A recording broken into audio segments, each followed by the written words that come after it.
Hey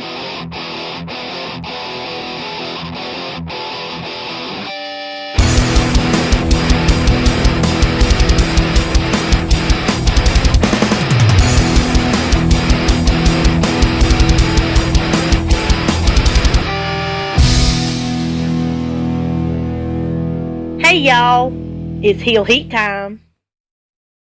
Hi everybody and welcome to Heel Heat. My name is George Coles and this is a Heel Heat Top 10. The topic of this Top 10, the New World Order. Specifically, the top 10 nWo members. Now let's jump right into it. First off at number 10, Conan. A guy that was added later on into the group. Kind of brought some of the cool factor into it. Some of the hitness, kept it relevant, kept it with the times basically. He had the catchphrases. He was pretty much the hype man that started all their promos. Put a little bit of the gangster rap attitude into the nWo. Changed his style a bit. Made him more relevant. And basically the same style he carried for the rest of his career. But it was a mutually beneficial partnership. Conan became more relevant. He made the nWo more hip and more, I guess, with the times, as you could say. Now, our number 9 is Kurt Hennig, the guy that almost is the opposite. Kurt Hennig almost solely gets this for the turn he did on the Four Horsemen at the War Games, where he was primed and ready to take Arn Anderson's spot in the Four Horsemen as the enforcer. However, he turns on them, joins the nWo, has some success, looked like he had a lot of fun with his friend Rick Rude. One of the major storylines, one of the major points of the nWo turning. Unfortunately, didn't do much after he turned. I believe he had a couple U.S. title runs with the nWo, but still, just for as cool and as special of a turn that was, he kind of got lost in the shuffle a bit, hence why he's lower on the list. But the impact of that moment is something that still reverberates to this day. Number 8 is a guy that nWo gave the opportunity for anybody in WCW to jump ship to the nWo, and this guy took it up. Marcus Alexander Bagwell totally switched up his style, became the narcissistic Buff Bagwell, and really, honestly, was a highlight of a lot of their shows. What Marcus or Buff or whatever you want to call him would do. He was very entertaining, very charismatic. He never was given, the ball to run with. However, he always made you watch, and he always made you glued to your television to see what he would do next. I mean, everything from Buff is the Stuff to the silly hats he would wear and the silly outfits he would wear, the goofy dances he would do in the ring. Just, it took a bland wrestler like Marcus Bagwell and made him something special. Now, our number 7 guy is a guy that a lot of people didn't expect to turn, and that's Scott Steiner, Big Papa Pump. Known mostly for his time tag teaming with his brother Rick up until the point of the nWo. Rick and Scott fought against the nWo for a while, then Scott decides to turn on his brother, bleach blondes his hair, bleaches his goatee, transforms and morphs into Big Papa Pump. Just an amazing heel turn from someone that was basically known as a tag team wrestler, much like a couple of the other guys I mentioned, Conan and Buff, who used his turn into the nWo to project himself and become a main event player and become a world champion, and someone that the company could use as one of the main guys on the roster. He just honed his craft, he honed what he was, he honed that character, so much so that even to this day, he's basically playing, wherever he goes to wrestle, he plays a version of that character. And it's just impressive for a guy like Scott Steiner, who's one of the better draws of the last 20 years, one of the good wrestlers. He was really a great wrestler coming up to the days as Scott Steiner. Now, I do think he got overly muscled which limited more what he could do in the ring, but he was still a physical specimen, a monster, a beast. Almost the NWO's version of Brock Lesnar, in my opinion. But a great, again, another mutually beneficial turn. He helped the NWO helped his career. Now our number 6 is 6. Fittingly symmetrical, but not on purpose. Sean Waltman, aka 123 Kid, aka X-Pac, aka 6. A guy that's gone through numerous changes in his name.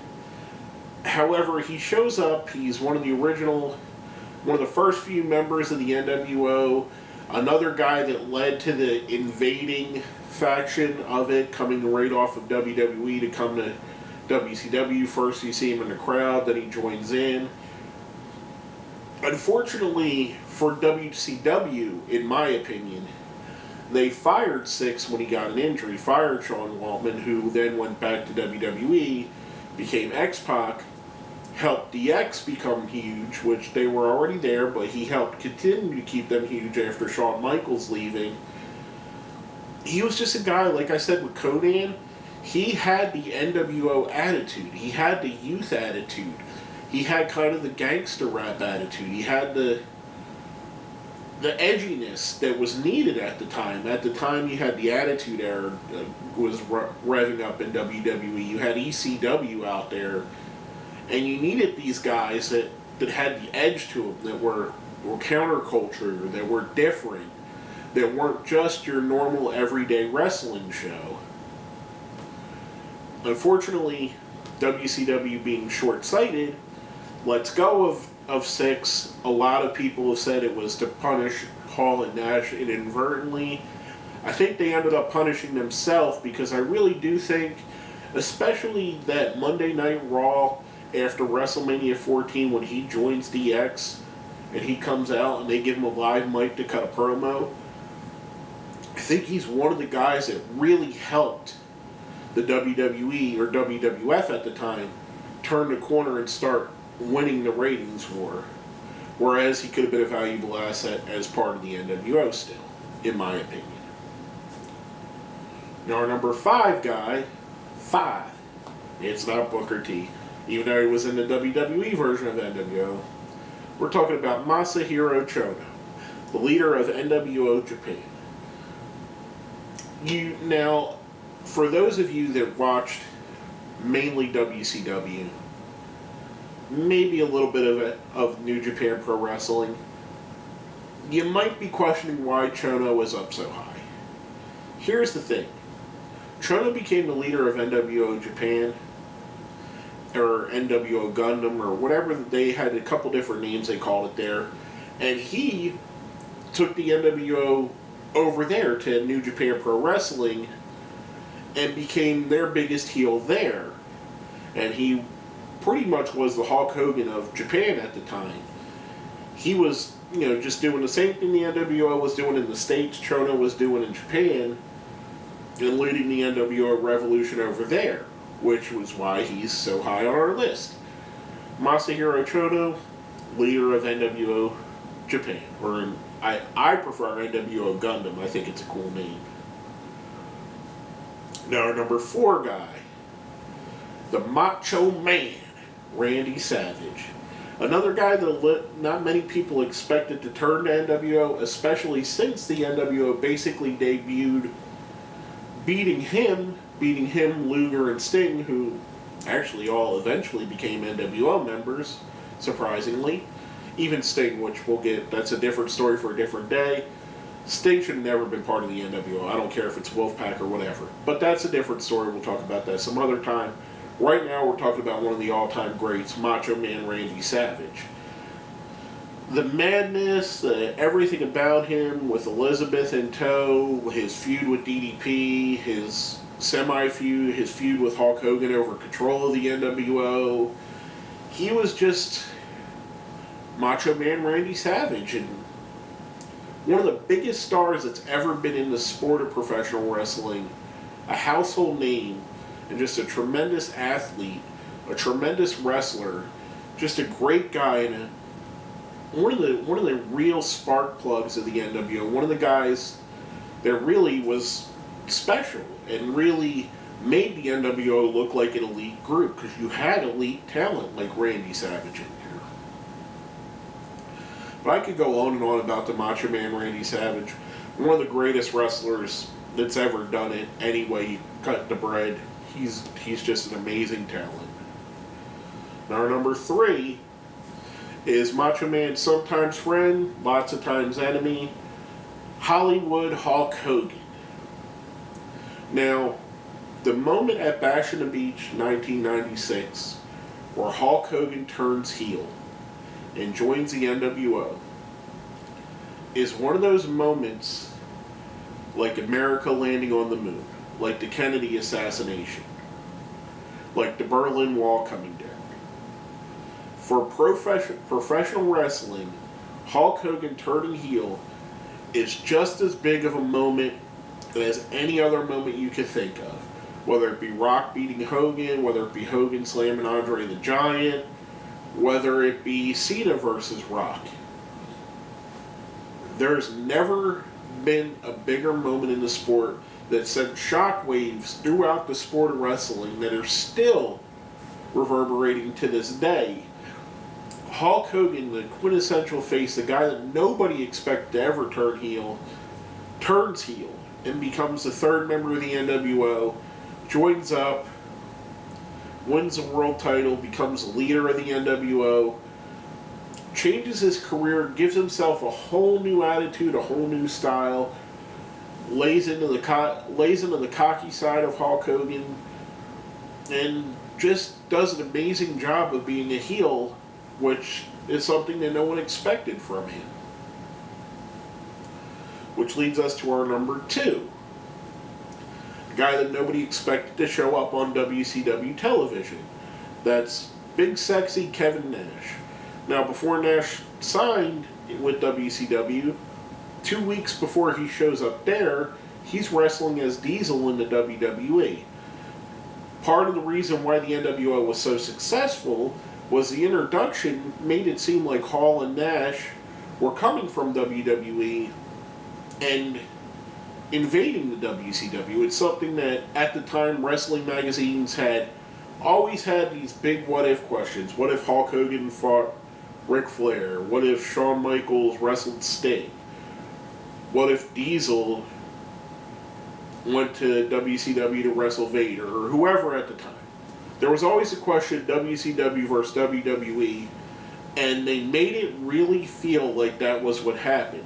And you got a guy like Kevin Nash, who was fresh off being a world champion in WWE, shows up on WCW television, basically calls out the entire roster, becomes one of the catalysts for the NWO and WCW going on such a great run that they had. It was just another great moment in time, a great memories. Kevin Nash is part of the Outsiders, the leader of the Wolfpack. He's synonymous with the NWO at this point. You can't say NWO without talking about Kevin Nash. Just the way it is. Now, before we get into our number 1, we do a little thing here on the top 10 called the best of the rest. Basically, when we put together the list, these are the guys that just barely miss the top 10. First off, the Giant, a.k.a. Paul White, the Big Show. Early, it's hard to think about it now, but early when Ted DiBiase paid the Big Show, or the Giant at the time, to become a part of the NWO was a big deal. He was an impressive guy that could actually wrestle, that could, for a 7'5" or whatever he really is, he could fly around the ring at the time. He was a tremendous athlete. And he really added something to the original NWO. His first run, and I believe he did join a couple other, he joined back one more time in WCW, and even was part of the WWE NWO at some point. Just a guy that, just his size alone made him an imposing figure, and someone that the fans were in awe of. Next up, Scott Flash Norton, a guy that spent his time between New Japan Pro Wrestling and WCW, carried the NWO flag for both companies. Kind of never really get the just due, never got to be anything but Buff Bagwell's tag team partner, or in New Japan, he was allowed to run with the ball. WCW, not so much. But a great talent and a great vicious attitude to him. Someone that really filled out the roster and gave them that kind of a monsterish figure that could dominate in the ring. And last but not least, on the best of the rest, Eric Bischoff. Now, there's an argument to be made that Eric Bischoff, being the guy that came up with the NWO, or the guy that took the NWO from All Japan and brought it to America, took the concept and implemented it, should probably be higher on the list. But I'm basing this solely on in-ring and storyline-wise, and the impact he made. Yes, his idea was great. Yes, it was amazing. They didn't need Bischoff to be part of the NWO. They already had Ted DiBiase as a leader. Bischoff coming in to be that guy kind of made DiBiase irrelevant. And I do think there was a point when he got his ego took control of him, and he wanted to be more of a star than a producer of a television show. And unfortunately, it came at the expense of some of the great undercard talent, which is why he's left off the list. Some of the great talent like Eddie Guerrero, Chris Benoit, Chris Jericho, Raven, Dean Malenko, all these guys that would leave and go to the WWE and become big stars in the WWE, all were underutilized in WCW because Bischoff was too worried about what the NWO was doing and advancing the storylines that involved him. But before we get into the number one, if you think we've left somebody off the list, if you think we put somebody up too high, somebody down too low, let us know what you think. Hit us up on Facebook, hit us up on Twitter, put it down where? Down there in the comments. And make sure you hit like and share as well. Get the word out there about what we're doing here at Heel Heat. And now we're going to get into it. Probably anticlimactic, because if you look at the list, you're noticing a glaring omission. Our number one member of the NWO, the original member of the NWO, Scott Hall, the bad guy. No one exemplified what the NWO was, the attitude of the NWO, the swagger of the NWO, the change in the guard more than Scott Hall. From him coming out to the ring during the Mike Enos and Steve Dahl match from Monday Nitro and saying, you know who I am, but you don't know why I'm here, to him bringing in Nash, to him bringing in Hogan, to just being the epitome of what not just in wrestling, Scott Hall was just cool. His coolness exemplified everything that he did. And he brought that to the NWO. His style, his fashion, the NWO was all about Scott Hall. His everything about him. Him being that guy, being that kind of a smart ass, and kind of counterculture, edgier than most people, the guy that was willing to push the limits of what professional wrestling could be. Unfortunately, he had some demons which kept him from going as far as he could possibly go. However, being the guy, the first soldier in the war against WCW for the NWO, being the first defector, the guy that made you go, whoa, Razor Ramon just showed up on Monday Night Nitro. We gotta see what's going on. And the smart thing was, they didn't even say his name for the first couple times.